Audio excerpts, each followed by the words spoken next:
ವಾಸುದೇವನ್ಗೆ ದೇವಕಿಗೆ ಹುಟ್ಟಿರುವಂತ ಮಗು ಅಂತ ಹೇಳ್ಬಿಟ್ಟು ಇಲ್ಲಿ ಜೈಲಲ್ಲಿ ಇಟ್ಟುಬಿಟ್ಟು ಈ ಕೃಷ್ಣನ ಈಗಿಸ್ಕೋಬೇಕು ಅಂತಂದ್ರೆ ನಾವು ಇಂದ್ರನ್ಗೆ ತಗೊಂಡೋಗಿ ಕೊಡ್ಲೇಬೇಕು ಅಂತ ಹೇಳ್ತಾರೆ.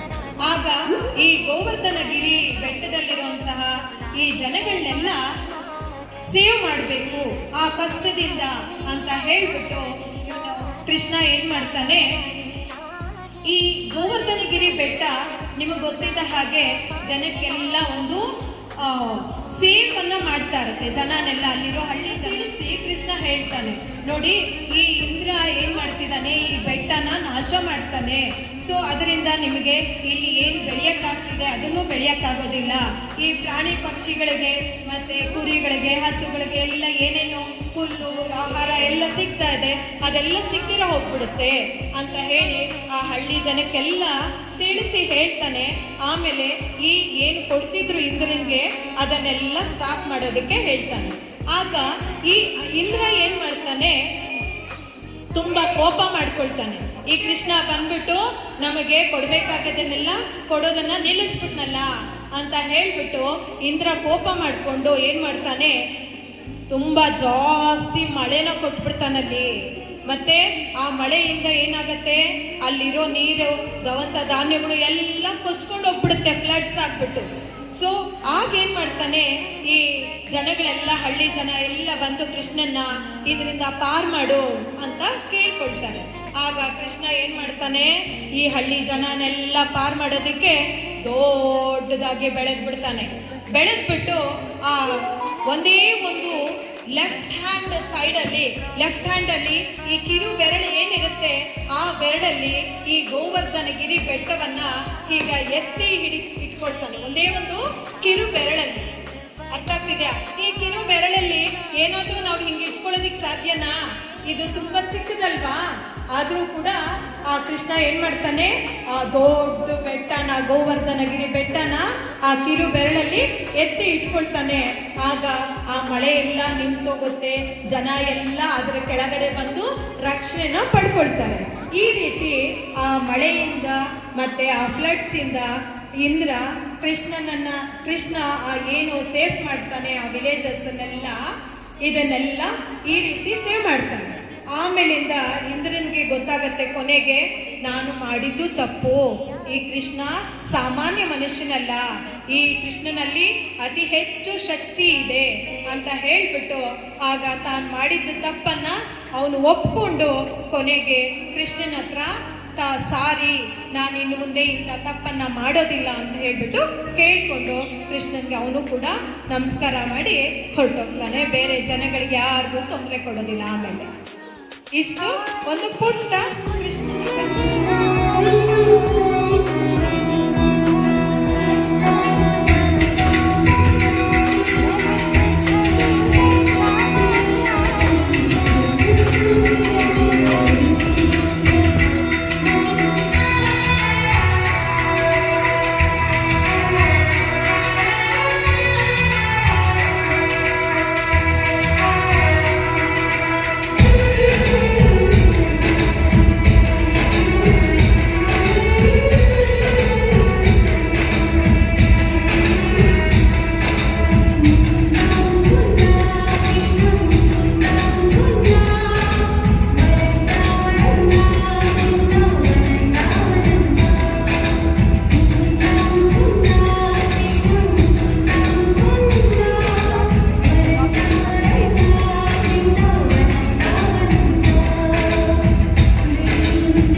राधा बिना कृष्ण नहीं, कृष्ण बिना नहीं राधा।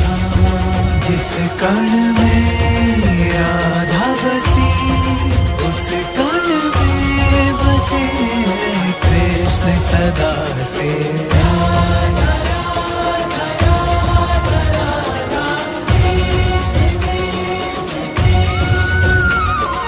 कृष्ण है वंशी तो राधा कान मतवारी। कृष्ण है श्रेष्ठा तो राधा सृष्टि है सारी। कृष्ण बिना राधा का पूरा महासंभव है।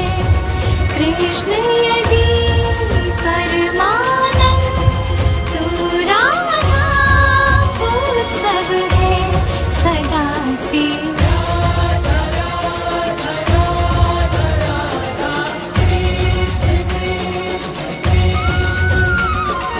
शब्द है कृष्णा तो उसका अर्थ है राधा। कृष्ण की शक्ति है और सामर्थ्य है राधा। कण कण में है राधे, कण कण में कृष्णा है। ये ही परम कृति है, बाकी सब कृष्णा है जगत में।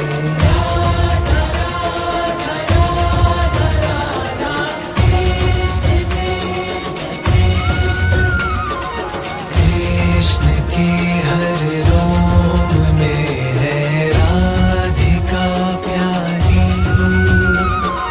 राधा के तन मन में बसते कृष्ण बनवारी।